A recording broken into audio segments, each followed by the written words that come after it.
Serre-Ponçon, le plus grand lac artificiel de France quasiment à sec. Une situation inédite. Des pontons hors de l'eau. Un paysage totalement méconnaissable.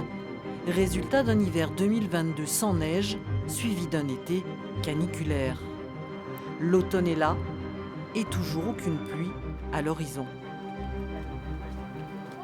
Conséquence directe pour Fabrice, gardien du mythique chalet de la Maline dans les gorges du Verdon, une pénurie d'eau pour laquelle il est sans réponse. En fait, elles ne sont jamais remplies de l'été, les cuves. Voilà. C'est comme ça depuis des mois et des mois. C'est ça, depuis avril. Depuis avril, la source, elle ne donne plus.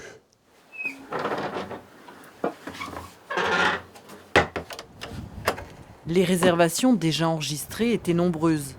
Il doit tout annuler, contraint de fermer avec 2 mois d'avance. Depuis qu'on a repris le refuge, depuis 6 ans, on vit avec cette appréhension de l'eau, quoi. Je veux dire, on est conscient qu'on a des cuves et que la source coule tant qu'elle coule. Voilà, et qu'il ne faut pas d'années comme celle-ci. Cette sécheresse a dépassé celle de 1976. Elle a bousculé l'activité touristique, mais bon gré mal gré, les vacanciers sont présents et constatent étonnés l'étendue des dégâts. On a un gros lac dans notre coin aussi que, certaines années, on dit il manque de l'eau, mais c'est pas cette dimension-là. Là. Ici, c'est quand même gros. Là. C'est jamais aussi marqué. Ouais. Moi, j'ai pas vu au Québec, personnellement, de sécheresse à ce point-là. 3, 2, 1. Malgré la situation, ce groupe a maintenu son stage de cohésion avec du VTT comme fil rouge, mais pas de balade en bateau comme prévu. Il y a de l'eau, il y a du vin de la région bio, vous allez voir. Et puis, au fur et à mesure, on rajoute. Oui, Une adaptation qui ne pose pas problème. Ce séjour permet une vraie prise de conscience. On doit être très flexible dans ce milieu de l'événementiel. On l'a été depuis 2 ans avec le Covid. On se réinvente, etc., etc. Là, on se réinvente un peu en fonction de la nature qui est beaucoup abîmée. Et on essaye, nous, de ne pas encore plus impacter.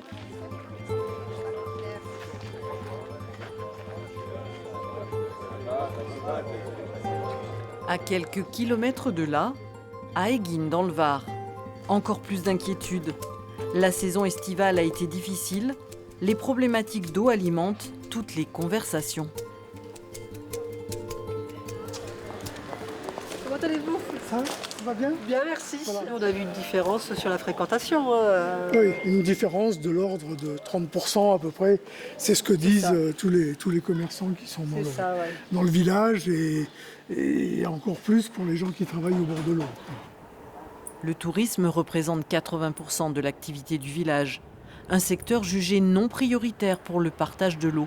Un non-sens pour ce territoire, d'autant que ces épisodes caniculaires devraient s'intensifier. Pour moi, il n'y a pas 50 solutions. On n'a pas la possibilité de faire tomber la pluie et la neige. Donc on peut agir que sur une chose, c'est sur le contrat qui lie EDF au canal de Provence et essayer de renégocier ce contrat de façon à ce qu'il y ait suffisamment d'eau potable pour la population qui sont sur le littoral, mais que nous ayons aussi notre économie qui tienne la route. On est conscient qu'on ne représente pas beaucoup de population, mais quand même, si nous, on n'était pas là, si le Verdon n'était pas là, à Marseille, à Nice, il n'y aurait pas d'eau. Donc pour nous, on a un peu le sentiment d'être les oubliés de l'eau. Cette guerre de l'eau est plus générale. Elle menace l'activité des centrales électriques comme ici à Serre-Ponçon, le château d'eau de la Provence. Le lac a perdu 1/3 de sa capacité en 1 an, des millions de mètres cubes évaporés. Cet été, les turbines tournent au ralenti. EDF a dû restreindre sa production de 60%.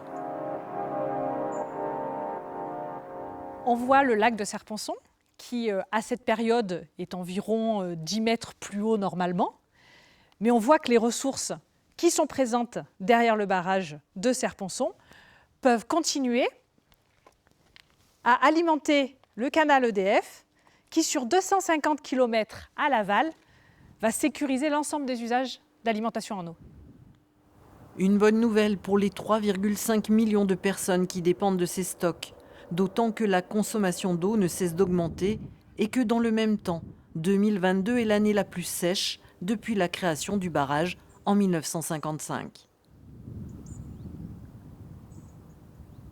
Quel que soit le futur, disposer de telles réserves, comme vous voyez derrière moi, ce sera un atout parce qu'effectivement, ces grandes retenues stockent l'ensemble de l'eau du bassin versant et il y aura encore de l'eau pour le passage de l'hiver.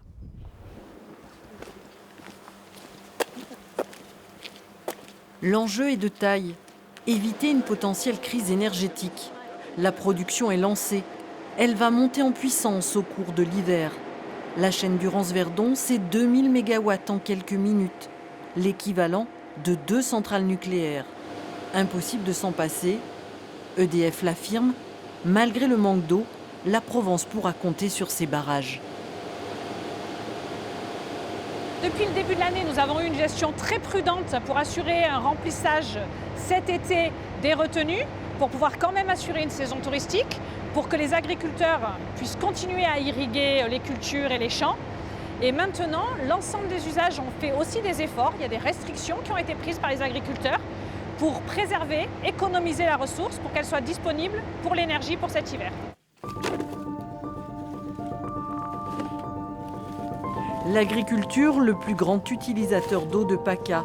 Là encore, l'inquiétude est palpable, d'autant qu'avec le réchauffement, la demande en irrigation devrait augmenter de 4 à 18% d'ici 2100.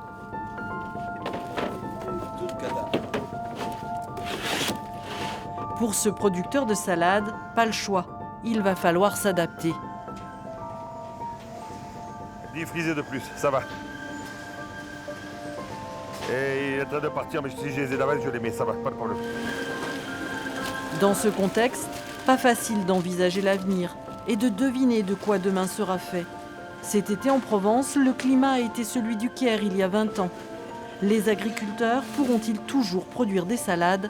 Pas sûr. 10 frisés de plus pour Soulage, mais cet après-midi. Bien sûr qu'on est inquiet. Nous, on a des jeunes qui doivent s'installer, donc c'est quand même aussi un pari sur l'avenir. On a des possibilités, des opportunités de développement de notre activité maraîchère et c'est vrai qu'il y a plein de projets qui bouillonnent dans les têtes des uns et des autres. Mais bon, si on n'a pas d'eau, imaginons que notre barrage aujourd'hui ne se remplisse pas, comme je vous dis, c'est une sécheresse cinquantennale. Il faut en tirer les leçons, mais ne faisons pas plus peur avant l'heure. Je crois qu'il faut laisser passer le mois de novembre, le mois de décembre, le mois de janvier. Et effectivement, si la neige n'était pas au rendez-vous, mais on sera capable d'être responsable et l'État nous mettra devant nos responsabilités pour que comment on fait face justement à l'année prochaine.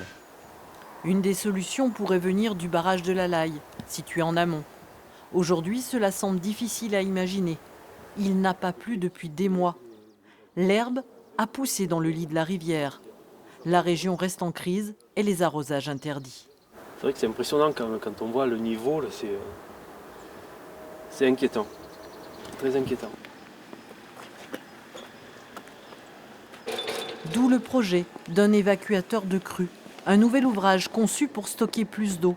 Le territoire de Forcalquier est régulièrement confronté à des épisodes de sécheresse extrême.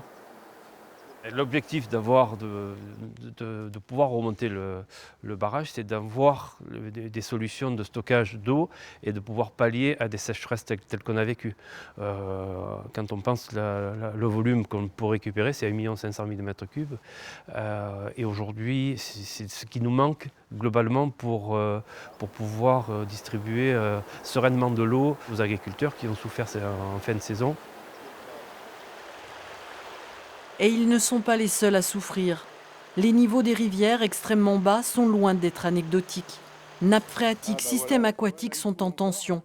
Indéniable pour ces pêcheurs venus constater les dégâts dans les adous, les résurgences des cours d'eau. On a eu très peu de précipitations et des petites pluies qui n'ont pas réalimenté les nappes de toute façon, ça c'est sûr. Et les ruisseaux non plus, puisqu'il y a eu très peu de ruissellement. Eh ben là, il a séché à la fin de l'été, hein, donc fin août, début septembre. Ouais, mais c'est assez récent, hein. Celui-là, il a séché il y a à peu près 2 semaines. Là, il restait une flaque d'eau. Et je pense qu'il y a des écrevisses qui ont été piégées et qui sont mortes malheureusement. Bah oui, voilà, on voit les traces des cadavres d'écrevisses. Elles sont décomposées, hein, maintenant. Mais bon, on voit les pinces, voilà. Alors ça, c'est de l'écrevisse à pattes blanches, une espèce autochtone là, qu'on a dans tous les adous de la vallée de l'As.